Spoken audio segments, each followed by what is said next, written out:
আসসালামু আলাইকুম। সবাইকে স্বাগত জানাচ্ছি আমার দেশ ডেইজ ইভেন্টসে। সঙ্গে আছি আমি তামান্না মিনহাজ। আজকে আমরা কথা বলবো ইউরোপীয় ইউনিয়নের ডেলিগেশন প্রধান ও রাষ্ট্রদূত মাইকেল মিলারের কিছু মন্তব্য নিয়ে।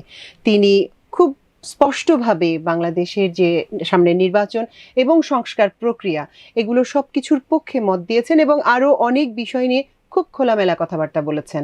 আজকে এই বিষয়টি নিয়েই আমরা কথা বলবো আমাদের ডিপ্লোম্যাটিক করেসপন্ডেন্ট বশির আহমেদের সঙ্গে। বশির, আপনাকে আমাদের এই আয়োজনে স্বাগত জানাচ্ছি। কেমন আছেন? আছি, ভালো আছি, ধন্যবাদ তামান্না। আজকে সকালেই আপনি বোধহয় ডিকাপ টকে একটা ইভেন্ট কভার করেছেন যেখানে ইউরোপীয় ইউনিয়নের ডেলিগেশন ছিলেন। তারা বাংলাদেশের নানা ইস্যুতে কথা বলেছেন। নির্বাচন নিয়ে আলোচনা অবশ্য বাংলাদেশের রাজনীতি সম্ভবত এখন সবচেয়ে হট টপিক। বিএনপি নির্বাচন চায়, জামাত একটা নির্দিষ্ট সময়ে নির্বাচন চায়, আমাদের যে নতুন দল এনসিপি তারা নির্বাচন নিয়ে অন্য কিছু বলে। ইউরোপীয় ইউনিয়নের বক্তব্য কি আসলে এই প্রসঙ্গে? ধন্যবাদ তামান্না। এটা আসলে ডিকাপ, আপনি জানেন যে ডিপ্লোম্যাটিক করেসপন্ডেন্ট অ্যাসোসিয়েশন বাংলাদেশ ডিকাপ, এটা কূটনৈতিক সংবাদদাতাদের একটা সমিতি এবং আমি এটার সদস্য এবং আমি এক্সিকিউটিভ কমিটির মেম্বারও বটে। এটা আমাদেরই অনুষ্ঠান এবং আমাদের নতুন কমিটির এটা প্রথম অনুষ্ঠান বলা যায় এটা, এবং সেখানে আমরা আমন্ত্রণ জানিয়েছিলাম ইউরোপীয় ইউনিয়নের রাষ্ট্রদূত এবং ডেলিগেশন প্রধান মাইকেল মিলারকে। তিনি আসলে অনেক কিছু ইস্যু নিয়ে কথা বলেছেন। বাংলাদেশ এবং ইউরোপীয় ইউনিয়নের যে দ্বিপক্ষীয় সম্পর্ক, আমাদের উন্নয়ন সহযোগী হিসেবে তারা কি করছে, তাদের ভাবনা কি, এবং সেই প্রেক্ষাপটে কিন্তু তিনি বাংলাদেশের আগামী নির্বাচন, তারপর সংস্কার এবং আমরা যে গণতন্ত্রের পথে যে আমরা অগ্রসর হচ্ছি এই বিষয়গুলো নিয়ে তিনি খোলামেলায় কথা বলেছেন। এবং একটা জিনিস আমি আপনাকে এখানে বলে রাখি যে গত 8ই আগস্ট ডক্টর মোহাম্মদ ইউনূসের নেতৃত্বে যে অন্তর্বর্তী সরকার দায়িত্ব নিলেন, এরপরে কূটনীতিকরা কিন্তু তাদের দৌড়ঝাঁপ কিন্তু থেমে নেই, তারা দৌড়ঝাঁপ করছেন, কিন্তু একেবারে আনুষ্ঠানিকভাবে এবং প্রকাশ্যে এবং খোলামেলা বক্তব্য কিন্তু এর আগে কোনো রাষ্ট্রদূত বা কোনো হাই কমিশনার দেননি, যেটা আজকে ইউরোপীয় ইউনিয়নের রাষ্ট্রদূত দিলেন। হ্যাঁ, এখানে অনেকগুলো ইস্যু নিয়ে তিনি কথা বলেছেন, যেমন তিনি নির্বাচন নিয়ে কথা বলেছেন। নির্বাচন তো একটা হবেই, বাংলাদেশের রাজনৈতিক দলগুলো নির্বাচন চায়, তারাও নির্বাচন চায় এবং সেই নির্বাচন অবাধ এবং নিরপেক্ষ নির্বাচন হোক, সেই কথাটা তিনি স্পষ্টভাবে বলেছেন। কিন্তু এখানে সবচেয়ে বড় প্রশ্ন হচ্ছে, যেটা এখন আমাদের রাজনীতিতে অত্যন্ত গুরুত্বের সঙ্গে আলোচনা হচ্ছে, নির্বাচন কবে হবে। ধরুন বাংলাদেশের প্রধান রাজনৈতিক দল যেটা বিএনপি, তাদের একটা দাবি আছে যে ডিসেম্বরের মধ্যে নির্বাচন। জামাতের পক্ষ থেকে বলা হয়েছিল যে রোজার আগে, অর্থাৎ ফেব্রুয়ারি। আবার গত কয়েকদিন আগে দেখলাম যে জামাতের যিনি প্রধান ডক্টর শফিক, তিনি আবার বললেন যে এপ্রিল। সুতরাং এটা নিয়ে কথা আছে এবং এইটা নিয়ে তাকে প্রশ্ন করা হয়েছিল যে আপনাদের ভাবনা কি। তিনি কিন্তু স্পষ্টভাবে এখানে বলেছেন যে নির্বাচন কবে হবে, কখন হবে, এটা একান্তই বাংলাদেশের জনগণ এবং বাংলাদেশের যিনি সরকার এখন, তারা এটা সিদ্ধান্ত নেবে, এ ব্যাপারে তাদের কোনো বক্তব্য নেই। এবং সাথে তিনি আরেকটি কথা বলেছেন যে নির্বাচনের তারিখ নিয়ে বা নির্বাচনের সময়সীমা নিয়ে তারা কাউকে কোনো ধরনের চাপ দিবেন না। এটা খুবই সিগনিফিক্যান্ট, একদম স্পষ্ট বলেছেন ইনি, একদম কোট আনকোট যেটা বলি আমি, এটা যে আমরা কোনো পক্ষকে কোনো ধরনের চাপ দিব না, এটা তিনি স্পষ্টভাবে বলেছেন। সুতরাং এই বিষয়টা অত্যন্ত গুরুত্বপূর্ণ এবং আমি মনে করি অত্যন্ত তাৎপর্যপূর্ণ। আমাদের ক্ষেত্রে গুরুত্বপূর্ণ, কারণ আমরা অনেক ইস্যুতেই আসলে ইউরোপের দিকে, আমেরিকার দিকে, বা আমরা যদি 1 বছর আগের পরিস্থিতির দিকে তাকাই তাহলে ভারতের দিকে তাকিয়ে থাকি যে আমাদের ব্যাপারে তাদের অবস্থান কি, তারা কি চিন্তা করছে, তারই প্রেক্ষাপটে আমরা সিদ্ধান্ত নিব। অবস্থাটা অনেকটা এরকম। সংস্কারের ব্যাপারেও তিনি কথা বলেছেন, অনেক কিছুই বলেছেন, কিন্তু খুব স্পেসিফিক কিছু কি আমরা পেয়েছি যে ওই অংশে সংস্কার চাই বা ওই অংশে সংস্কারের জন্য কিছু, এরকম কিছু কি ছিল? দেখুন, উনি মোটা দাগে যেটা বলেছেন, যে উনি সরাসরি যেটা বলেছেন যে ডক্টর ইউনূসের নেতৃত্বাধীন অন্তর্বর্তী সরকার যে সংস্কার কার্যক্রম শুরু করেছেন, সেই সংস্কার কার্যক্রমের প্রতি ইউরোপীয় ইউনিয়নের অকুণ্ঠ সমর্থন রয়েছে। অর্থাৎ উনি কিন্তু একদম কোনো ইফ বাট বাদ দিয়েই তিনি বলেছেন যে এখানে আমরা ইউরোপীয় ইউনিয়নের পুরোপুরি সমর্থন জানাই এটা। এবং তিনি যেটা বলেছেন যে নির্বাচন যেমন গুরুত্বপূর্ণ, সংস্কারটাও গুরুত্বপূর্ণ, এবং সেই সংস্কারগুলো প্রয়োজনীয় সংস্কার, সেটা নির্বাচনের আগে হওয়া বাঞ্ছনীয়। এবং তিনি সাথে আরেকটা কথা যেটা বলেছেন যে এই সংস্কার কার্যক্রম সম্পন্ন করার জন্য কিন্তু সময়ের প্রয়োজন এবং পর্যাপ্ত সময় এই সংস্কার কার্যক্রম সম্পন্ন হওয়ার জন্য দিতে হবে, এই বিষয়টা কিন্তু ইউরোপীয় ইউনিয়নের রাষ্ট্রদূত বলেছেন। তার মানে সময়ের অংশটা আসলে এখানে আমরা যদি কোট আনকোট করি খুবই গুরুত্বপূর্ণ, কারণ আমরা তো একটা নির্দিষ্ট সময়ের মধ্যে বেঁধে ফেলতে চাচ্ছি সরকারকে। আমরা বলতে রাজনৈতিক দলগুলোর কথা যদি আমরা বলি যে যত দ্রুত সময়ের মধ্যে সম্ভব স্বল্প সংস্কার করে আমরা নির্বাচন চাই, অথবা ফেব্রুয়ারিতে নির্বাচন চাই, এপ্রিলের মধ্যে নির্বাচন চাই, এগুলো বাদ দিয়ে তিনি বরং সংস্কারকেই সময় দিতে চেয়েছেন। তার মানে ওইটার আর কোনো স্পেসিফিক ব্যাখ্যা নেই যে বৃহত্তর সংস্কার, সংক্ষিপ্ত সংস্কার, ওসব কিছু না, সরাসরি সংস্কারে ওনারা সময় দিতে চান। আমি আপনার প্রেস ব্রিফিং এর রিপোর্টটি পড়ছিলাম কিছুক্ষণ আগে, তো সেটাতে দেখলাম যে বাংলাদেশের ভেতরের সংস্কার পরিস্থিতি বা আরো কিছু নিয়ে অনেক কিছু বক্তব্যই রেখেছেন।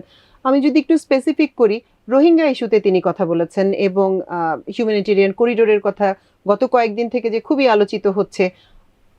শেখ হাসিনা ভারত থেকে একবার স্পষ্ট করেই বলেছেন যে আসলে দেশটাকে আমেরিকার হাতে তুলে দেওয়ার একটা পাঁয়তারা চলছে, এ ধরনের কথাবার্তাও হচ্ছে। সেই প্রেক্ষাপটে ওই বিষয়গুলি নিয়ে উনি কথা বলেছেন। ঠিক কোন জিনিসগুলি তাদের কনসার্নের মধ্যে আছে? দেখুন, তা আমি ওনার আজকে যে বক্তব্য কিন্তু একটা জিনিস স্পষ্ট। উনি যেটা বলেছেন যে সীমান্তের ওপারে অর্থাৎ রাখাইন এবং বাংলাদেশ, এই দুই এন্ডেই কিন্তু এখানে মার্জিনালাইজড পিপলরা রয়েছে, এখানে রোহিঙ্গা আছে, ওখানেও কিন্তু রোহিঙ্গারা এখনও রয়ে গেছে।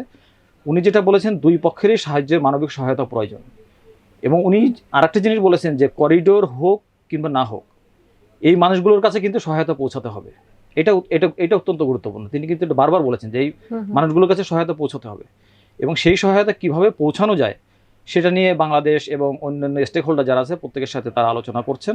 এবং এখানে আরেকটা জিনিস তিনি বলেছেন যে রোহিঙ্গা সমস্যার যে সমাধান, এটা রাজনৈতিক সমাধানের উপর তিনি বিশেষ গুরুত্ব দিয়েছেন। তিনি যেটা বলেছেন যে রাজনৈতিক সমাধান যদি না হয়, তাহলে হয়তো এখান থেকে কিছু রোহিঙ্গা যদি পাঠিয়েও দেওয়া হয়, এটা কিন্তু টেকসই হবে না। অর্থাৎ রোহিঙ্গা প্রত্যাবাসন যেটা প্রক্রিয়া, এটা সুচারুভাবে করতে গেলে একটা রাজনৈতিক ঐক্যমতে আসতে হবে। এই বিষয়টার উপর তিনি অত্যন্ত জোর দিয়েছেন। করিডোর সম্পর্কে তাদের বক্তব্যটা, করিডোরের ব্যাপারে উনি যেটা বলেছেন, তারা করিডোরের যে ধারণা, অর্থাৎ যে মানবিক সহায়তা পাঠানোর জন্য যে প্যাসেজটা আমরা বলছি, এই ধারণার সঙ্গে তারা একমত, তারা মনে করে এটা জরুরি। কিন্তু সাথে তিনি এটাও বলেছেন যদি করিডোর নাও হয়, তাও কিভাবে সাহায্য পাঠানো যায় সে বিষয়টি নিয়ে তাদের ভাবতে হবে সবাইকে। তার মানে এখানে আসলে ইউরোপীয় ইউনিয়নের অবস্থা, জাতিসংঘের অবস্থা এবং আমেরিকার অবস্থা অনেকটা একই লাইনে, তারা একইভাবে চিন্তা করছে যে করিডোরটা প্রয়োজন। এখানে একটা জিনিস বলা দরকার, জাতিসংঘ তো আসলে নিজস্ব তেমন কিছু নাই। জাতিসংঘ যে মানবিক সহায়তাগুলো দেয়, জাতিসংঘের নিজস্ব কোনো ফান্ড নাই। না, ইউরোপীয় ইউনিয়ন দেয়, বিভিন্ন দেশ থেকে, আমেরিকা দেয়। সুতরাং এবং আমাদের রোহিঙ্গা সমস্যার সমাধানের জন্য তাদের যেমন ভূমিকা আছে, এবং রোহিঙ্গাদের তো প্রতিদিন আপনি জানেন যে এদের খাওয়াতে পড়াতে হচ্ছে তো বাংলাদেশকে, এই টাকাটা তো বাইরে থেকে আসতে হয়। সুতরাং এটা নিয়ে সেখানে জাতিসংঘ বলেন, ইউরোপীয় ইউনিয়ন বলেন, মার্কিন যুক্তরাষ্ট্র বলেন, তাদের তো কিছুটা উদ্বেগ তো রয়েছেই। এবং শুধু উদ্বেগ না, এখানে তাদের কিছুটা কি বলবো ভূ রাজনৈতিক স্বার্থ থাকতে পারে, সেটা অন্য হিসাব। কিন্তু আপাত দৃষ্টিতে যে তাদের কাছে যে মানবিক সহায়তা পাঠানো প্রয়োজন, এই বিষয়টা তো আসলে কেউ দ্বিমত পোষণ করতে পারবেন না। এখন হ্যাঁ, প্রক্রিয়াটা কি হবে সেটা নিয়ে আলোচনা হতে পারে, বিতর্ক হতে পারে, সেটা হতেই পারে। আমি তো বাংলাদেশ সরকারের দিক থেকে মোটামুটি ইতিবাচক আলোচনার দিকই দেখছি, যে চুক্তি না কিন্তু একটা চিন্তা ভাবনা চলছে, আলোচনা চলছে ওই দিকে। রোহিঙ্গা প্রত্যাবাসনের ব্যাপারে রাজনৈতিক সমাধানের কথা বলা হচ্ছে। রাজনৈতিক সমাধান মানে আলাপ আলোচনা, স্টেপ বাই স্টেপ একটা দীর্ঘমেয়াদী প্রক্রিয়া। কারণ রোহিঙ্গা, আমরা যদি পরিসংখ্যানের দিকে তাকাই, 15 লাখ রোহিঙ্গা এখন আমাদের এখানে আছে। বলা হচ্ছে যে গত কয়েকদিনে আরো 1 লাখ রোহিঙ্গা নাম লিখিয়েছে, এনলিস্টেড হয়েছে এর মধ্যে। এত রোহিঙ্গা আমাদের দেশে, এবং গত বহু বছর ধরে এই স্রোতটা আমাদের দেশে আসছে। ডক্টর ইউনুস যখন আসলেন, গুতেরেস যখন আমাদের এখানে সফরে আসলেন, জাতিসংঘের মহাসচিব, তখন কিন্তু ডক্টর ইউনুস একটা আশার কথা শুনিয়েছিলেন যে এই ঈদ আপনারা এখানে করছেন, কিন্তু পরের ঈদ হয়তো আপনাদের মধ্যে কেউ কেউ হয়তো ওখানে গিয়ে নিজের বাড়িতে গিয়ে করবেন। আর আমাদের ইউরোপীয় ইউনিয়ন বলছে যে রাজনৈতিক আলোচনার কথা। দুটা বক্তব্যের মধ্যে কিন্তু একটু কম বেশি অবস্থান আছে। এই বিষয়টাকে কিভাবে দেখছেন? তার মানে ডক্টর ইউনুস কি রোহিঙ্গাদের বাস্তব যে পরিস্থিতি সেটাকে মাথায় না রেখেই শুধু একটা আশাবাদ করেছিলেন? দেখুন, যে ডক্টর মোহাম্মদ ইউনুস তিনি তো আশাবাদী লোক। জি, অবশ্যই তিনি আশাবাদী লোক, তিনি আশাবাদ ব্যক্ত করেছেন। কিন্তু বাস্তবতাটা তো আসলে এখনো অতটা সহজ হয়নি। কারণ আপনি রাখাইনের পরিস্থিতি জানেন, যে মিয়ানমার শাসন করছে সামরিক জান্তা, রাখাইন শাসন করছে আরাকান আর্মি। সুতরাং এবং দুইটি পক্ষ কিন্তু তারা পরস্পরের বিরুদ্ধে কিন্তু যুদ্ধে লিপ্ত। সুতরাং এই পরিস্থিতিতে আপনাদের রোহিঙ্গা প্রত্যাবাসন করা সম্ভব নয়। সুতরাং রাখাইনে যদি শান্তি এবং স্থিতিশীলতা ফিরে না আসা পর্যন্ত আমার মনে হয় না যে আপনি একজন রোহিঙ্গাকে সেখানে পাঠাতে পারেন এবং তারা যেতে রাজি হবে। তার মানে এটা হচ্ছে নিরাপত্তা এবং যেটা ইউরোপীয় ইউনিয়নের ডেলিগেশন প্রধান বলছেন যে রাজনৈতিক একটা সমাধান না হওয়া পর্যন্ত সম্ভব না। রোহিঙ্গা ইস্যু বাংলাদেশকে আসলে দীর্ঘদিন বাংলাদেশের ঘাড়ে নিয়েই সামনের দিকে চলতে হবে এবং এটার সময়টা আসলে অনিশ্চিত, ঠিক কতদিন পর্যন্ত যাবে এটা আসলে কেউ বলতে পারবে না। না, হ্যাঁ, সমাধান আসা তো কঠিন একটা জিনিস, কারণ সমস্যাটা দীর্ঘদিনের। আমি 90-এর দশক থেকে দেখছি যে আসছে এবং সেই 90-91 সাল ওই সময় থেকে শুরু করে আজকে আমরা 2025-এ এসে দাঁড়িয়ে আছি। এখন পর্যন্ত প্রত্যাবাসন ঠিক সেই অর্থে কিছু আমরা দেখি নাই, শুধু একমুখী ঢল দেখতে পাচ্ছি রোহিঙ্গাদের। দেখুন, বিগত শেখ হাসিনা সরকার তারা তো এটা থেকে একটা অন্য উদ্দেশ্যে নিয়েছিল যে রোহিঙ্গাদের আশ্রয় দিলে তিনি নোবেল পুরস্কার পাবেন, এই জন্য তিনি ঢুকতে দিয়েছেন। কিন্তু রোহিঙ্গারা ঢোকার পর এটা নিয়ে যে একটা মানে কি বলবো নেগোসিয়েশন, আপনাদের দর কষাকষি, সে জিনিসটা তো হয়নি। কখনো তিনি চীনের কাছে গিয়েছেন যে দেখা কিছু করা যায় কিনা, আবার কখনো ভারতের কাছে গিয়েছেন কিছু করা যায় না, কেউ কিছু করেনি। যেমন আমাদের পররাষ্ট্র উপদেষ্টা কিন্তু তিনি গত পরশুদিন একটা কথা কিন্তু খুব স্পষ্টভাবে বলেছেন যে রোহিঙ্গা সমস্যার মতো সমস্যা পৃথিবীর যেখানেই উদ্ভব হয়েছে সেটা কিন্তু শান্তিপূর্ণভাবে শেষ হয়নি, সংঘাত দিয়ে শুরু হয়েছে, সংঘাতের মাধ্যমে এটা শেষ হয়েছে। এই ধরনের একটা গুরুত্বপূর্ণ কথা কিন্তু তিনি বলেছেন। মন্তব্য হিসেবে এটা তো খুবই ভয়ঙ্কর। তার মানে আসলে তো সংঘাত দিয়ে শুরু হয়েছে, ওখানে তারা মার খেয়েছে, বাধ্য হয়েছে সীমান্ত অতিক্রম করে বাংলাদেশে চলে আসতে। এটা যদি সংঘাতের মাধ্যমে শেষ হয় তাহলে সংঘাত তো আমাদের এদিক থেকে শুরু করতে হবে, যে জোর করে। তো দেখা যাক সেটা কি হয়। আন্তর্জাতিক বিশ্বের সঙ্গে নিশ্চয়ই আমাদের এখন মানে বহুমুখী প্রচেষ্টা নেওয়া ছাড়া কোনো উপায় আছে বলে আমার মনে হয় না এখন। সেটা আমরা অবশ্য আমি ডক্টর ইউনূস আসার পর থেকে এই সমস্যাটা নিয়ে তাকে কাজ করতে দেখেছি। জাতিসংঘের মহাসচিব এসে তো সরাসরি কক্সবাজারে গিয়ে তাদেরকে দেখে আসলেন, কিন্তু ঠিক আসলে তারপরও সমাধানের কোনো সূত্র বা রাস্তা স্বস্তিকরভাবে আমরা এখনো রোহিঙ্গা ইস্যুতে অন্তত পাচ্ছি না।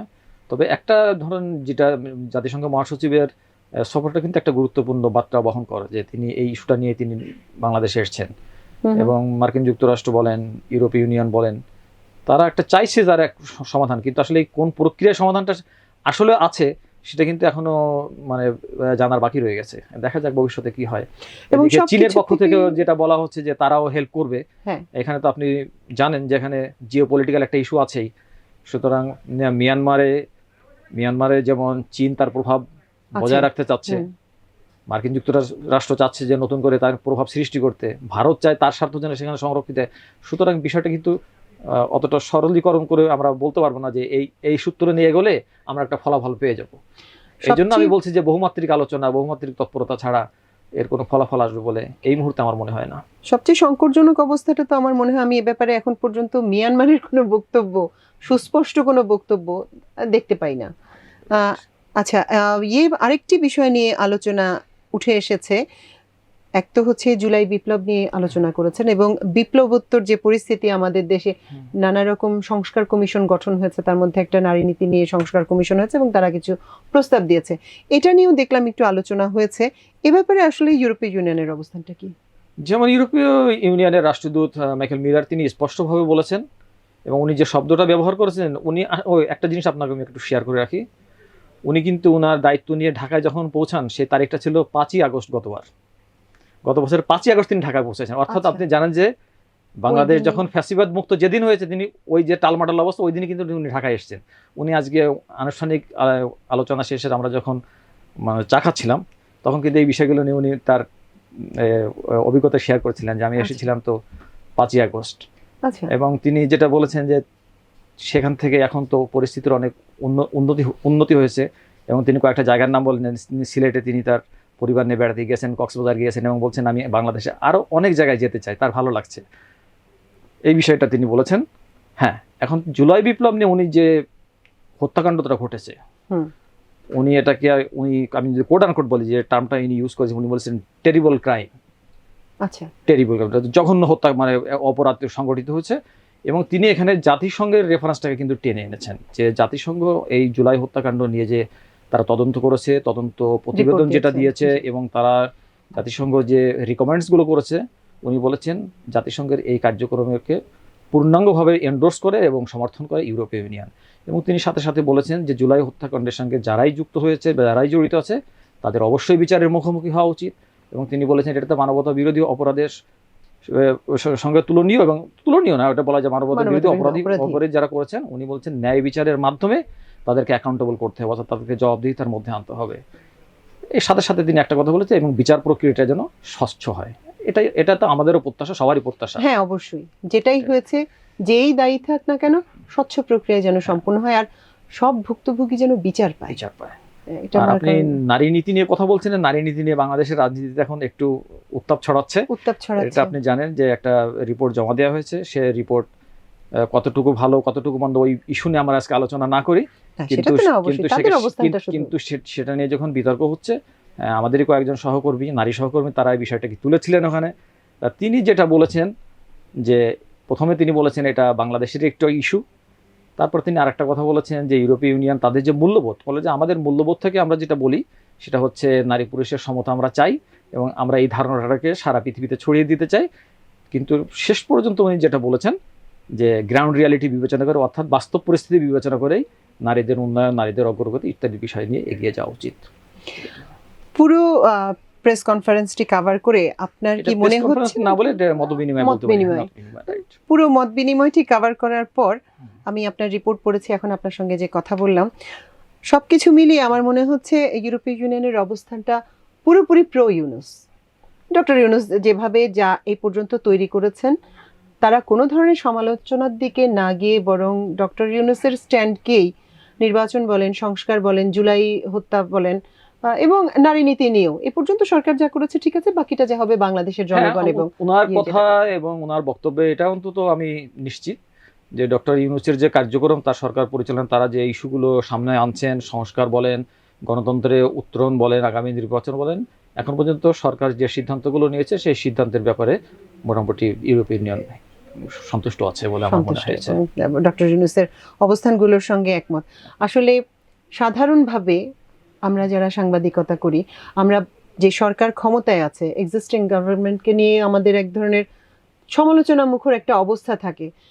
এই প্রথম বোধহয় দেখা যাচ্ছে, ঠিক সমালোচনা না, আমরা দেশের মধ্যে থেকে বলি অথবা দেশের বাইরে থেকে যারা দেখছেন, সবভাবেই ডক্টর ইউনুস যেভাবে এগোচ্ছেন, তার কার্যক্রম কার্যকলাপ, মুখে কিন্তু খুব বেশি কথা বলেন না, তারপরও একটা পজিটিভ ভাইব চারদিকে আসলে পাওয়া যায়। এবং তীব্র সমালোচনা, অবশ্যই সমালোচনার জায়গায় সরকারেরও আছে, কিন্তু একদম ওভারঅল তাকে আক্রমণ করে বিগত সরকারগুলো আমরা দেখেছি, আমাদের দেশে গণতান্ত্রিকভাবে নির্বাচিত সরকার বলেন অথবা অগণতান্ত্রিকভাবে নির্বাচিত সরকার বলেন, যেভাবেই হোক, যেভাবে আমরা সরকারগুলো পরিচালিত হতে দেখেছি রাজনৈতিক সরকারগুলোকে, তার তুলনায় এবারের সরকার আমাদের আসলে একটু অন্যরকম ভাইবই দিচ্ছে।